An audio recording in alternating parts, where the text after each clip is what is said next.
Easy there, girl. If you're Arthur Morgan in 1899, there ain't a whole lot you can rely on. I mean, you got your horse, your wits, and your stew. And this stew's a lot like Arthur. It ain't pretty. You ugly bastard. Contains surprising subtlety. God damn it, tell us stop dead. And it will always get the job done. Mostly. Here's the bounty hunter.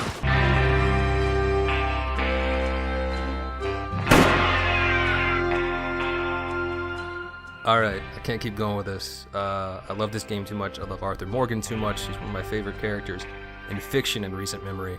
Ain't that the truth? And I promise, all that silly shit's behind us. Wow. Way to go, me. And fuck this whole thing up. Wait, what am I doing now? I'm all distracted. Oh, yeah, right. Hi, I'm Ned. This is Ned Bytes. Let's make some fucking stew.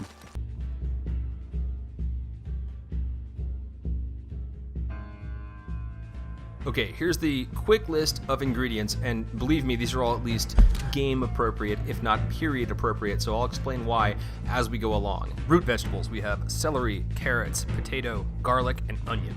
Herbs, parsley, Thyme, olive oil. what the fuck was that? Anyway, parsley, thyme, oregano, and basil. Liquids, chicken stock, beer, apple cider vinegar, and Worcestershire sauce. Also, we have a little bit of flour, a little bit of bacon fat or lard, and finally, the protein, which is a big ol' hunkin' fucking chunka, which is a big old hunkin' hunka fucking chuck. Ugh, words are hard. But if chuck's not your speed and you want to use game meat, I'm going to put variations for the recipe in the video description that'll cover both bison and venison. You're really only swapping out a couple of ingredients to compensate for the flavor, but the technique's going to be exactly the same. Okay, let's assemble.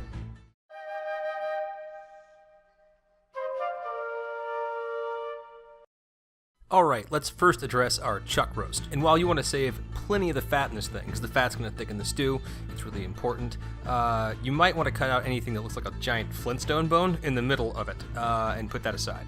And while you can cut this into chunks any size you want, big or small, I like big, thick chunks in my stew. And honestly, you could just take the entire chuck roast and just throw it into a pan and sear that, but in cutting it up, you get more surface area. More surface area means more browned meat means more fond means more flavor when we deglaze the pan later, and all of that will make sense in a minute. This is about what you want the end product to look like, but again, don't worry about it too much, don't be too precious about it. I just removed the major chunks, cut off any of the really gristly looking stuff, and this is what I have. So next up are our root vegetables. Start by peeling a carrot. Why the fuck am I showing you how to peel a carrot? Don't worry, just, yeah, you know how to peel a carrot, that's fine. Peel them, and then cut them. Do the same thing to the onion, the celery, and the potatoes, and give the garlic a little bit of a finer chop. Then just pick the leaves off your parsley sprigs and grab a pan and a pot. So take the pan half of that equation and put it onto a burner on medium heat, and then add in your bacon fat, your delicious bacon fat. If you don't have bacon fat, lard works, so does Crisco, so does butter, but bacon fat's really the way to go. It's got a lot of flavor, so if you aren't already taking your bacon fat when you make bacon and putting it through a strainer and keeping it in a jar in your fridge, you're fucking up. It's a southern tradition, it's fucking amazing. It'll change your life by giving you a massive heart attack, but at least you'll go out, you know, delicious. Put that into a pan and then add all of your vegetables and the parsley. And this is where it comes in while we have fresh parsley. During the game, you go to Saint-Denis, which is pretty much the Rockstar-verse equivalent of New Orleans. In New Orleans, they use parsley like a vegetable. I was going through a bunch of old cookbooks to like figure this recipe out and make sure it would be okay and like not be completely anachronistic. And they use parsley like crazy. So throw that into the pan with the rest of your root vegetables, let it shrink up, and let that flavor leak into the rest of the stuff you have in that pan. As soon as everything looks, you get a little color on them, it's sautéed, all this stuff looks nice, move it out of the way, get your pot, and then put it on to medium heat or high heat, depending on your stove. It's going to be different, but mine's medium. It's an electric stove. That's just how these things work. They're always way too damn hot. You just want it hot enough that when you put a droplet of water on there, it just vanishes immediately. Then you're ready to sear the meat. At which point we're going to drop it in small batches, making sure you have enough room in between each piece of meat that air can circulate and it will brown, not boil. If about halfway through, and this is a little bit of a cheat, halfway through it looks like too much stuff's like burned on the bottom, not just like cooked, not like, you know, nice little brown bits, which you're going to have tons of, and those are important. But if it looks burned, more to the point like it's burning, because you want to get out in front of this kind of thing, then just drop a little bit more fat in there and essentially fry the stuff until it's brown. It totally works. It's a cheat. We did it in restaurant kitchens all the time back in the day. It's fine. So, as soon as all your meat's browned, take that out, and then we're gonna add some flour and a little bit more fat. And we're gonna make a roux. You want equal portions of fat to flour. I happen to have equal portions in this bowl, so it works out.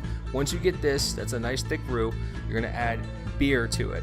Specifically, I'm using Newcastle, which I'm not sponsored by or anything. It's just a really good ale to cook with. Don't use an IPA. Don't use a pale ale. It's too bitter. It's not gonna work. You want a nice, like, rich ale. And since we're going for at least gameplay kind of period accurate stuff here, it's pretty close to the sort of American ale they would have been making at the turn of the 20th century. And as you can see, when you add that in and stir it into the roux, you get this nice, thick sauce. Then just dump everything into the pot. All your dried herbs, the liquids, your apple cider vinegar, Worcestershire, all of it, except the potatoes. And put the beef back in. Drop the temperature down to low, very low, put the lid on, and now we wait for 3 hours.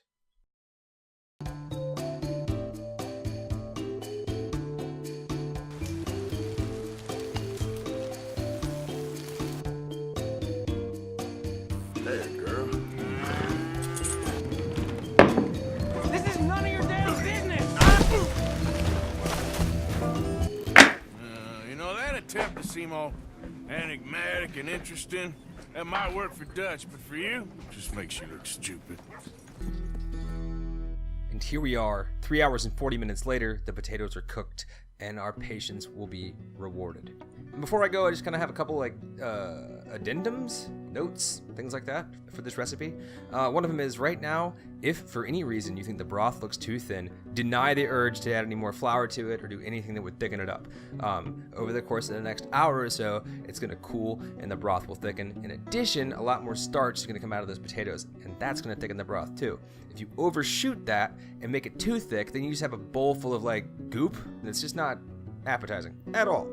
And other than that, we're all done. Enjoy your stew. Have some whiskey. Sit around a fire, sing a dirty song, and thanks for watching. I'll see you guys soon. Celebrate. All right there. Good times, Arthur. Me and you. Never need one of those, Uncle. And if you can tell the difference... I didn't think we was gonna see you again. Come on! How about a song? When I was just a lad, you know, I met a gal from old Bordeaux. She had blonde hair and blue eyes too. Let me ride on the ring-dang-doo, the ring-dang-doo. Now what is that? It's soft and round like a pussy cat. Got a hole in the middle and split in two. That's what you call the ring-dang-doo. Took me down into her cellar, said that I was a mighty fine fellow. Fed me wine and Whiskey too. Let me ride on the ring-dang-doo, the ring-dang-doo. Now what is that? It's soft and round like a pussy cat. Got a hole in the middle and split in two. That's what you call a ring-dang-doo.